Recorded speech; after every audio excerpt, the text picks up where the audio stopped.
We are now less than 2 months away from the statewide general election primary. It'll be the first time in a decade new district lines will apply. There's been a lot of political musical chairs as incumbents have had to restructure their game plan as the political landscape has now shifted, especially here in the Central Valley. Well, the California GOP party set to host their spring conference in April in Anaheim. And of course, this is coming up after every high-profile Republican who ran in an attempt to replace Newsom in last year's recall bowed out of the 2022 contest. So we want to welcome in the California GOP chair, Jessica Milan Patterson. Welcome back to Sunday Morning Matters. How are you? Great to be with you. Thanks for having me.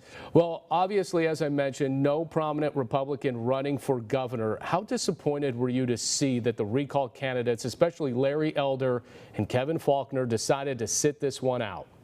Listen, running for governor at statewide office at all is an incredibly big task. I'm grateful that the candidates that are in this race are excited to be there and are putting everything into it. You have to be 110% in, and that's what we're seeing from the candidates that are vying for the party's endorsement later on this month. And of course, as we mentioned, it's coming up in Anaheim. Are you set to endorse Brian Dahle, as that is the biggest name when it comes to those trying to unseat Governor Newsom in the general election? Well, we do have a process involved, and all of the candidates that have qualified for the endorsement are working incredibly hard to convince the California Republican Party delegates why they should be endorsed prior to the primary. So there's an opportunity for us to endorse. There's also a possibility that we won't endorse. You have about 1,400 delegates that are speaking for over 5.3 million Republicans statewide. And so there's a very strong possibility that going into the primary, California voters are going to decide who the nominee is. No regrets that the state party, GOP party, did not endorse a recall candidate last year? There was so much good that came from the recall, including building the infrastructure. And I think, as we've seen, keeping Gavin Newsom in office has not made California lives any better. Whether you're paying $6 a gallon for gas, or watching these abysmal numbers come in from our education department, or crime surge all over our state, we've seen that his policies and the policies of California Democrats have failed us. We've built our infrastructure, and I'm very grateful for the part that we played in the recall, and that here in California, we had that opportunity to hold our elected officials accountable. With that being said, a lot of pundits said, well, the recall completely backfired because Newsom beat the recall handily. How does the Republican Party bounce back with messaging with the upcoming April conference?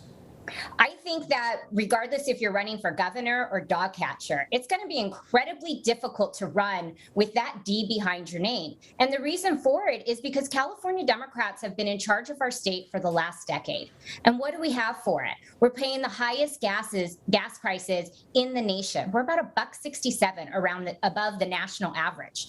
We have an education system that has completely failed our students. When we talk about reading at grade level, less than 50% of our students are reading at grade level. When we talk about math, less than 34% are at grade level, and science, less than 29%. When we talk about the surging crime, where homicides are up 31%, smash and grabs loomed all over. People don't even care anymore, doing it in broad daylight. These are all policies of California Democrats. So regardless if you're running statewide or in a local tax collector spot, it's going to be hard to run with that D behind your name and have to hold up to those policies that have been put in place for the last decade. I know that you're eyeing the Central Valley. We have congressional seats, obviously, state Senate, Assembly, a lot of political music chairs, if you will, following the redraw of the district lines. And I'm wondering which one, and I'm talking about you specifically because you're the GOP chair, which ones are you looking at the Central Valley level that you say, well, we think that blue seat can flip to red?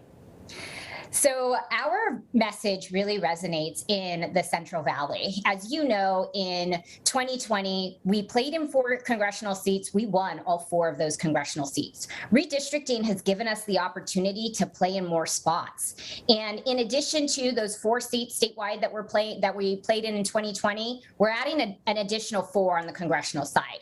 2 of which are in the Central Valley. We'll be working incredibly hard to make sure we reelect David Valadao. And with someone like Rudy Salas, who hasn't voted to give Californians a tax holiday, I think we're going to be in a great position. We're going to be making sure that people like Adam Gray, who's running for Congress, is held accountable for those same reasons. When you cannot give Californians real relief, that is a huge problem. And in the Central Valley, where we don't have electric tractors, this is a big deal. Obviously, it's going to be an intense midterm. We look forward to talking to you soon. Appreciate the time. My pleasure. Thanks for having me.